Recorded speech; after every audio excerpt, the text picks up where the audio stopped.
أجمعين। Bangladesh Jamaat Islami ধনখা union কর্তৃক আয়োজিত আজকের এই সম্মেলনের সম্মানিত সভাপতি, ধনখা ইউনিয়ন জামাতের সম্মানিত আমির জনাব মাওলানা আবুল কাসেম, আজকের প্রোগ্রামের সম্মানিত বিশেষ প্রধান বক্তা,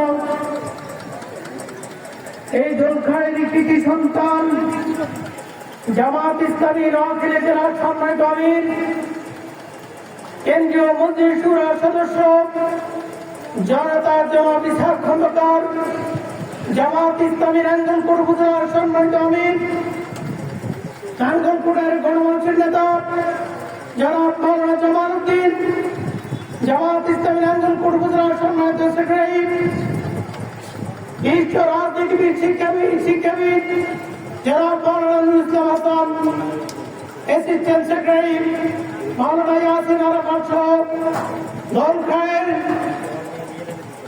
বিভিন্ন এলাকায় দায়িত্বপ্রাপ্ত ধনখায়ের কৃতি সন্তান, সম্মানিত মঞ্চবর্ষ নেতৃবৃন্দ, আজকের প্রোগ্রামের উপস্থিতি বাজারের ব্যবসায়ী বৃন্দ, আসসালামু আলাইকুম ওয়া রাহমাতুল্লাহি ওয়া বারাকাতুহু। সম্মানিত উপস্থিতি, আজকের এই প্রোগ্রাম আমাদেরকে ইসলামের বিজয়ের সম্ভাবনাকে উন্মোচিত করেছে।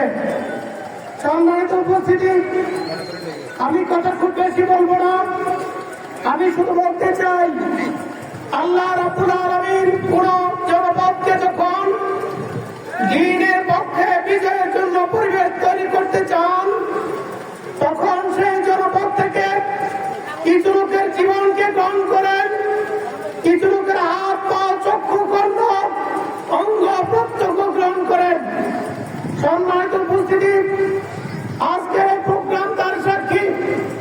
আমরা প্রোগ্রামের ডান বাম পাশে দুজন ব্যক্তির চেহারা লক্ষ্য করছি। একজন আমাদের মাঝ থেকে 24-এর আন্দোলনে বিদায় নিয়েছেন শহীদ সৈয়দ মুনতাসির রহমান মালিক। তার বুকে বাংলাদেশের জাতীয় পতাকা ধারণ করে তিনি দুনিয়া থেকে বিদায় গ্রহণ করেছেন। তিনি দেশকে ভালোবাসেন, ইসলামকে ভালোবাসেন, বাংলাদেশের মানুষকে ভালোবাসেন।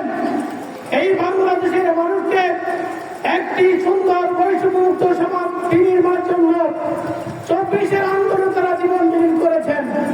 এই মুনতাসির রহমান মালিক আজকে ধনখায়ের মাটির সাহিত্য আছেন। সম্মানিত উপস্থিতি, আমাদের এই পাশে আছেন জীবন্ত শহীদ মাওলানা বেলাল হোসেন, তার ছবি আমরা লক্ষ্য করছি। মঞ্চে সে জীবন্ত শহীদ বেলাল হোসেন আমাদের সামনে উপস্থিত। আমরা দেখছি একটি মানুষ তার পূর্ণাঙ্গ সকল কিছু নিয়ে তিনি আগুন করলে তাকে পূর্ণ মানুষ বলা হয়। এমন আত্মসর সকল অঙ্গ নিয়ে দুনিয়া তিনি আগমন করেছিলেন, কিন্তু গত ব্রিটিশ সরকার তাকে ঘুমন্ত অবস্থা থেকে তুলে নিয়ে গুলিবিদ্ধ করে একটি পাকে তাকে দুনিয়া থেকে বিদায় করে দিয়েছে। আজকে সে জীবন্ত শহীদ বেলাল হোসেনের একটি পাক এই ধনখায়ের মাটিতে উদ্যাপন করা আছে। আর একটি পাক উনি স্ট্রেস দিয়ে তিনি 3 পায়ে মানুষ হয়ে আজকে আমাদের সামনে জীবন্ত সাক্ষী হয়ে আছেন ইসলামের বিপ্লবের জন্য। সুতরাং নাঙ্গলকোট জমিন ইসলামের জন্য উর্বর। এই উর্বর জমিনকে চাষাবাদ করার দায়িত্ব আমাদের। এই জমিন থেকে দ্বীনি আন্দোলনের প্রতিনিধিত্বের জন্ম দেওয়া হয়েছে আমাদের এই সকলের প্রিয় ব্যক্তিত্ব মাওলানা ইয়াসিন আরাফাত ভাইকে প্রার্থী হিসেবে। আমরা আজকে এখানে যারা উপস্থিত, এই ধনখায়ের জনপদের প্রতিটি মানুষের নিকট আমরা একজন ইয়াসিন আরাফাত হয়ে প্রতিটি মানুষের নিকট দিনটা পৌঁছাবো। সম্মানিত উপস্থিতি, আল্লাহ রাব্বুল আলামিন বলেন, ইউরিদুনা লিইউতিউ নূরাল্লাহি বিআফওয়াহিহিম ওয়াল্লাহু মুতিম্মু নূরিহি ওয়ালাউ কারিহাল কাফিরুন। বাতিলরা ইসলামের আলোকে নির্বাপিত করতে চায়। আল্লাহ তা প্রচলিত করেন। 24-এর 1 জামাতকে নিষিদ্ধ করা হয়েছে।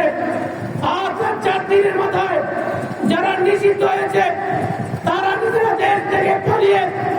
ইতিহাসের হত্যাকারী কিন্তু হয়েছে, আর জামাত ইসলামীকে আল্লাহ প্রসিদ্ধ করেছেন। সুতরাং এই জামাত বাংলার আগামী দিনের সংসদ গঠন করবে।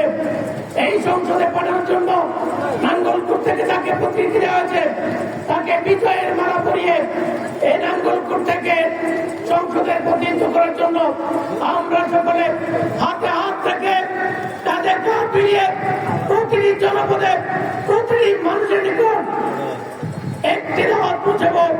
জামাত ইসলামী আগামী এবার সরকার গঠন করবে।